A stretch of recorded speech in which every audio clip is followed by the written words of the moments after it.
So I feel completely compelled to share about my experience being an INFP and what the strengths of that have been for me and what the weaknesses have been for me, and just what it's been like for me to be an INFP. So a little background, I'm 43 years old. I was born in Toronto, Canada. I've lived in Montreal, Canada for about 23 years, I think. Yeah, more than half my life. Yeah. I have a family. I have 2 kids, and I've been in a relationship for almost 14 years. So I have a solid life here in Montreal, Canada. Right now I'm in my dance studio, which is a dance studio mostly for flamenco dancing, which is the art form that I love most. So that's a bit of background about me. I want to talk about being an INFP and the struggle of being a social misfit, which has been a complete and utter reality for me. And that has been the biggest struggle of being an INFP. And then the strength of being someone who is incurably true to myself, and the riches that has brought into my life as well. So I really want to talk about this because I know that I am not the only one. Whether you're an INFP and can relate really close to my experience, or whether you're just someone who's struggling with being a social misfit, I feel like I have a lot to share about that. I'm not saying I'm like a wise old, person, but I have lived through enough cycles to have something to say about what it's like to struggle with that particular personality type. So I really want to talk about that today. To give you a bit of background, how my life played out in my youth as an INFP. As a child, I was mostly actually in a leadership position in elementary school. I felt that the way that I differed from people was mostly a very light way, like I was more of a leader. And it didn't play out as feeling not included or feeling left out. There was not a lot of shadow in my childhood. Starting into puberty, then I became a complete recluse. So INFP, authenticity as a like pre-teenager and teenager, I started to become completely reclusive and I became a loner, a total loner. As a child, I was more of a leader. As a teenager, I was a loner. And then I hit my 20s. And this is when the struggles really began. The INFP struggle to find their place in the world, which if you're an INFP, you know this, or if you are similar and are not an INFP, you know that perhaps it's in our 20s and when we hit adulthood that we really start to see our relationship with the world and how it's playing out. And the social misfit theme began strong, so strong. And it honestly shocked me. And I've yet to kind of undo the emotional shock of meeting the world and understanding that I was not a fit, that I just was so inherently not fitting in, never on purpose, but because I'm so guided as an INFP is by being true to myself and my values and my authenticity. And like, I can't betray my own values. If I betray my values, I'm killing myself. Like it's death. So in being true to that, I was just met with so much like misunderstanding and just never finding my place and kind of trying one thing and another and just not finding my place.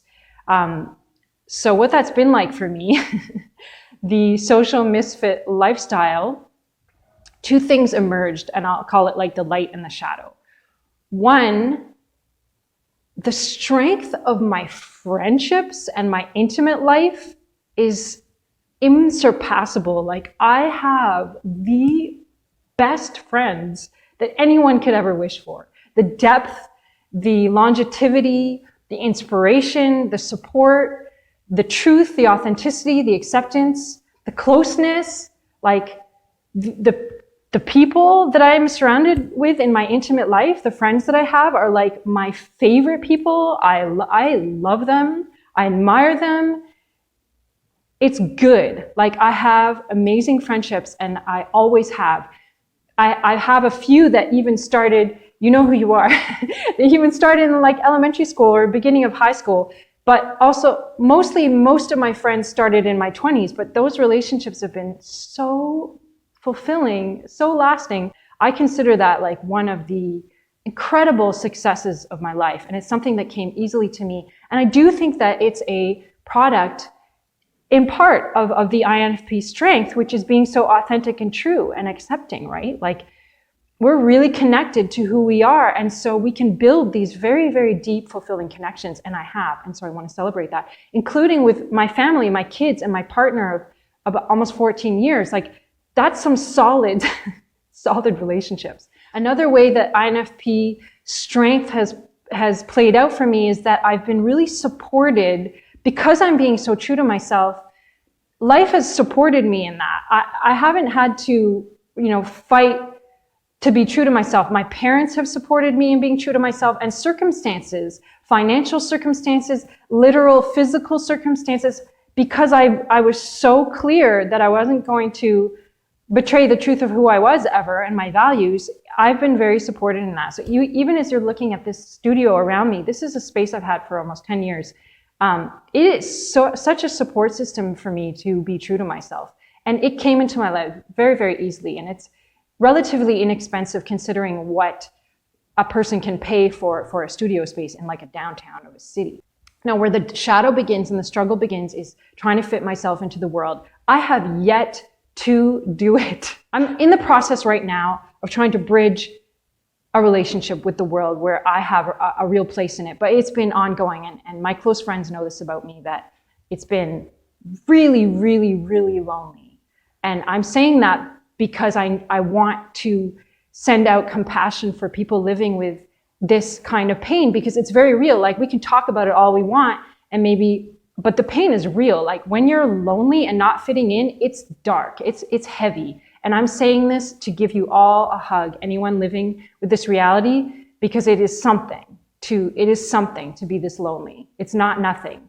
And on the one hand, it is also at the same time building an incredible resilience within you. I'm saying for all of us, but I'm saying this as a shout out to those who need to hear it. Like, living with that kind of loneliness that is the product of being true to yourself creates an incredible, incredible inner strength and resilience that you can then begin to use for yourself, I think, in really magical ways, which is what I'm really, really doing right now. Like the resilience that I built, just being myself in the world, I'm really putting it to use now. And I want to share that with you guys. And I hate saying you guys, I try not to say it, try to say like with y'all.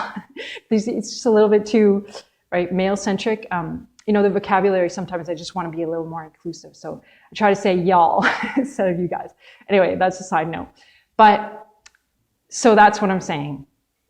The struggle of not finding your place in the world, but the strength of incredible inner strength and resilience that comes from living with a lot of the loneliness that comes from being a social misfit.